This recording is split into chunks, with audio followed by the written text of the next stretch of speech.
What is up, guys? Welcome to my review for Young Justice Outsiders, episode 18, titled Early Warning, which is the E in equation in Prepare the Anti-Life equation, which means we're in the last word of the episodes, which means we're in the last couple episodes, which is a little weird because I don't think the storyline of the season feels like it's wrapping up at all, but I feel like maybe in the last couple episodes it will. In this review, I'll go over each of the storylines individually, and in the end, obviously give a score for the entirety of the episode, but just to mix it up a little bit, to add something more interesting to these reviews, I'm going to go over my top 5 favorite moments from this episode, as well as any episode going forward. I might even do that for every review. We'll see if that ends up doing well or it ends up being a good thing. But anyway, this episode had 3 different storylines, one with Halo, one with Terra, and one with the Outsiders, and I'll review each one of them separately.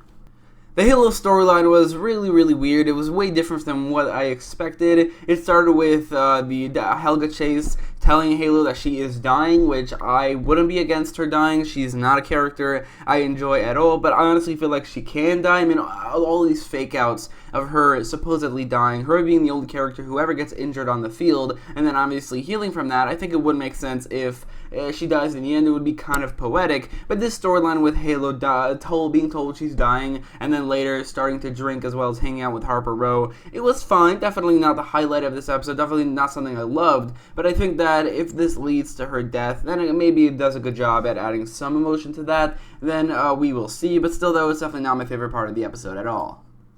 The Terra storyline I actually really liked. It wasn't many scenes, it was only like really 2 scenes, but I think that this storyline, as well as the one in the last episode, I think is doing a good job at setting up Terra's betrayal of the team in order to make it kind of emotional, or to make it have an impact, or maybe the lack of betrayal so that she's convinced not to betray them. I think that, I mean, this is the first episode we hear her talk, at least for more than a little bit, because basically every single episode since she debuted, she hasn't said a single word, so I'm glad she does in this episode. And we see some flashbacks to her training with Slade, which was pretty cool, and how that tied into them training, or Terra training with Artemis. So that definitely was a storyline I liked, and I'm hoping that it leads to something maybe pretty interesting with the Judas contract coming to a head, probably in the next couple episodes, possibly even in the next one, but we will see. So that brings me to the main storyline of this episode, having to do with the Outsiders, and this episode didn't include Blue Beetle and Impulse, or Blue Beetle and Kid Flash, until the end, so because of that, it's not going to be as good, or this Outsider storyline is not going to be as good, considering those 2 characters are the best characters on the Outsiders, as also the best characters on the show right now. But this is still a pretty good episode. The main villain of it is Clarion, or the main villain of this storyline is Clarion, one of the main villains of Season 1, just a recurring villain overall on the show, and he's a pretty good villain. I think that he's very unique as a villain in terms of his personality, also how powerful he is, so I think that really worked for this episode. It typically works for him as a villain, so I think this is it works as well here. The meta-teens he's creating, putting them into a monster, that was pretty creepy as well, and made for a pretty good fight scene when it fought Beast Boy, Static, Wonder Girl, and Geoforce, who were all fighting the monster in Clarion, and then Zatanna joined in as well in a pretty awesome fight scene where they ended up defeating Clarion. I think Clarion was defeated a little bit too easily by Zatanna. He's supposed to be a lot more powerful than she is, but all she really needed to do was put him in the Tower of Fate, so it doesn't really seem like he is much of a threat anymore. So that part of it I didn't love, but I think the fight overall was pretty good. And after that, the Outsiders bring these metahumans to Laos, to the Metahuman Youth Center, where we also see El Dorado joining the team, or whatever his name is. I know his superhero name in the comics, or originally from Super Friends, is El Dorado, so I'm guessing that is going to be his name on the show as well. That was pretty cool, seeing him join the team. I think he's definitely going to work as a member of this team, and it's going to be pretty cool seeing him have a costume as well. And this whole sequence of events was pretty cool as well, and the episode ended with the Outsiders being told that they are out-trending the Justice League, and we're going to see how that turns out in the rest of the season. I think that this episode overall was a little bit filler, just like last week's episode. It didn't really add much to the storyline of the season. It really feels like that the Outsiders storyline lately or recently has been just overtaking a lot of screen time, and I'm hoping that ends up working for the ending of the season. Maybe the rest of these episodes are going to be about the storyline of the season, but I just feel like this episode, it was was kind of filler. The last episode was kind of filler, and I just want to see more episodes about the storyline of the season. And this episode didn't really include or didn't really focus on many great characters other than Beast Boy and Static. It was just them two. So this episode overall, though I think it's better than the last episode, just because the last episode had just actively annoying characters and there weren't any great fight scenes or things like that. Well, this episode did have that. Overall, I think this is again one of the weaker episodes of the season, and I'd give it an 8.5 out of 10. So that brings me to the top 5 best moments of the episode. Now this episode again isn't amazing or anything, so it wasn't easy to find 5 great moments. Hopefully in the better episodes of the season, hopefully near the end of the season, the next couple episodes, it'll be hard to narrow it down to 5, but here it wasn't really easy to find 5, but I did manage to find my 5 favorite moments from the episode, starting with number 5, which was when Beast Boy turned into a Green Hornet. Now this moment overall was a lot of fun. It was a good moment in this fight scene. He started stinging Clarion, which was cool, but also Static called him a Green Hornet, which might have been a reference to another comic book character, not a DC character, but a comic book character named the Green Hornet, who I'm not exactly a fan of, but either way, I think this was a pretty cool reference to that character, if it was, and it was also just a fun moment overall in this fight scene.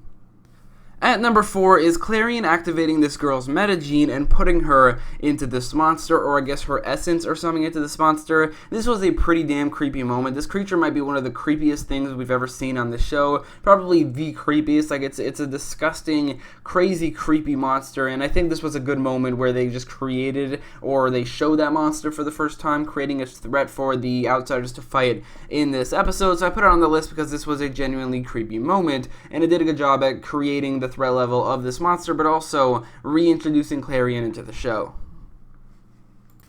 At number 3 is the scene where Terra trained with Artemis, with flashbacks to her training with Deathstroke. Now this, I think, is probably the least filler moment in this kind of filler episode, except for the moment where, well, I'll get to that in a second, where a character joined the Outsiders, but this, I think, pushed the storyline of the season forward in a good way, where these last 2 episodes, I think, did a good job of humanizing Terra. Before these last 2 episodes, she was a non-character. She was just there, never speaking or anything, and while she didn't speak in the last episode either, I think that this episode and the last episode created some relationship between Terra and Artemis, and because of that, it's going to probably either hurt more when she betrays them, or maybe she doesn't at all. And because of that, I think this moment in the last episode overall, and just Terra's storyline in the last 2 episodes, did a good job at doing that and pushing the storyline of the Judas contract forward. Whether we're going to see it in the next episode, or maybe in the next couple episodes, that is yet to see. But at least we have this moment where she actually speaks and is more human, and also talks to Artemis, and I think because of that, I put it on the list. At number 2 is Eldorado joining the Outsiders. This character is definitely not my favorite character on the show, but I don't dislike him. I think he's pretty cool. His powers can be pretty cool, and just him joining the team, I think that it can end up being great. And I think that I'm pretty excited to see his new costume once he joins the team. Maybe in the next episode, maybe it could look something similar to the Eldorado costume from Super Friends. Maybe they can incorporate Sideways into this character, because they are pretty similar in their powers and their ethnicity, so maybe they could combine those 2 characters, and maybe he can become the Sideways of this group, who has a pretty awesome costume, very Spider-Man looking, so maybe he can get a costume similar to that. All of that is possible because he joined the team in this episode, or joined the Outsiders at the end of this episode in this moment, so this was a pretty cool moment overall, and one of the best moments of this episode. And number 1 is the ending of the episode, saying that the Outsiders are outtrending the Justice League. This was a pretty cool moment to make the Outsiders seem pretty cool. I think that Aquaman's reaction, or Calderon's reaction in this moment, was pretty genuine, where he's a part of the Justice League. Maybe he feels like the Justice League is losing the trust of the people because the Outsiders are being more popular than them now, or outtrending them now, so maybe he feels kind of that this isn't good, so I do like that reaction as well. It was pretty cool in this moment when Beast Boy said "noted," which is basically his catchphrase in the last season, which he didn't say at all this season. He's a very different character this season. I mean, he doesn't have freckles or a tail, and he's a lot older. He's a very different character who never says "noted," so I thought that this moment where he said "noted" was pretty cool as a callback to the last season, and overall, this was a pretty cool moment that definitely made me a little bit more excited for the next episode, whatever they're doing in the next episode overall. Maybe we could see a fight scene between the Justice League and the Outsiders, like maybe just like in the season finale of Season 1, and one of these two teams gets mind-controlled or something, so they fight. There's definitely some sort of tension here,